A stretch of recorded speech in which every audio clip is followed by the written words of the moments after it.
Hey YouTube's Geoffrey here in Tønsberg.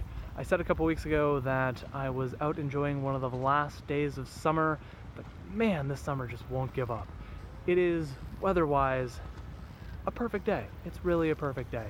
So I'm glad it's Saturday and I got to come down here and enjoy the beautiful sunshine, even though I actually spent most of the day inside staring at a computer screen because that's where the Wi-Fi was good enough to stream lecture videos. Yeah, I've been preparing and getting myself back up to speed on the principles of electrical engineering and power systems. But it was actually a really good day from that perspective as well. I have been immersed in this since like 6:30 this morning, and I didn't really stop until like 3:30, 4 o'clock. And I was pretty engaged for basically that whole time, except for a few water breaks, bathroom breaks. I did walk around a little bit, but I was pretty much in it. I was deeply in the state of flow.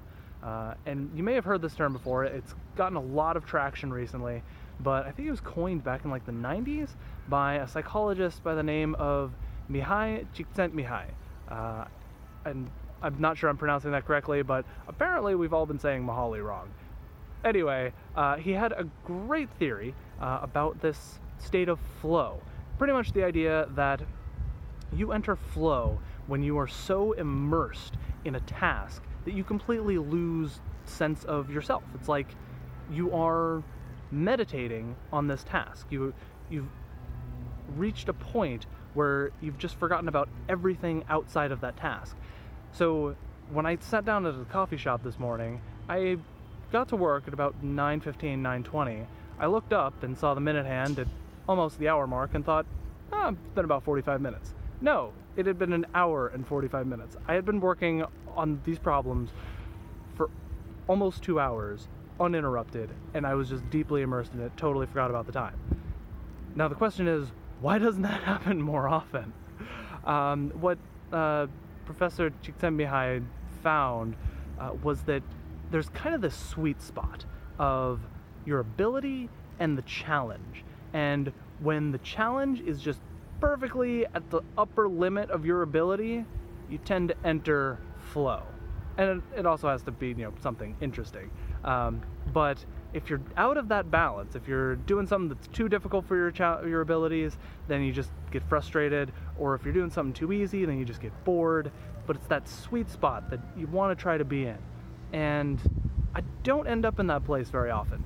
Actually, not a lot of people do. And I think a lot of people end up on the boredom side of that, and I definitely know that that's where I've been a lot, and trying to figure out like where those times are that I'm immersed in that flow state where I just don't even think about what I'm doing, don't even think about the outside world. I think it can add a lot of insight into where I should try to find myself. And I've been trying to convince myself that I don't want to be trapped in an office all day staring at a computer screen, but most of the times that I enter flow state, I'm staring at a computer screen, whether it's programming or working with an Excel spreadsheet or whatever. I can totally get lost in those things. And it sounds super nerdy, because it is. It's super friggin' nerdy. So if I can find a balance between being able to get outside and spend lots of time inside working with computer programs, and I think I'll be happy. That's a tough balance to strike, though. So anyway, that's something worth thinking about. And I picked this place because if you can see the little white building on the left there, it's got kind of a dark gray roof. The top floor of that is where I wrote most of my master's thesis and where I started learning about flow. And I think a big part of it is actually having the ability to focus and to get immersed in something, because the world that we've gotten used to is not conducive to that. The world that we generally operate in is just constantly vying for our attention, and it's really hard not to focus on something for only about 12 seconds at a time, or even less, because that's what most things in our world want us to do, is focus on everything for like 2 seconds and then just be focused on everything and nothing all at once.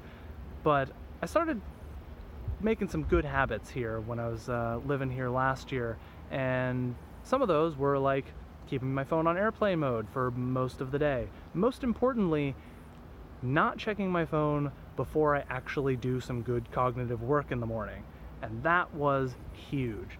That was when I started to realize that I actually can focus on a problem for like more than an hour. But it takes some practice, takes some training, and it doesn't happen right away. I guess it's kind of like meditation or any other training. It takes practice, but it's worth it. I feel better today. Like, even though I've been using my brain like all day, I'm not really that tired. I just feel good. Like, it's been a good mental exercise.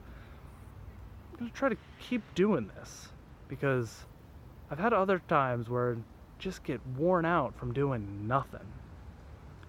Keep you guys updated on this because I think Csikszentmihalyi was definitely onto something. Talk to you guys tomorrow.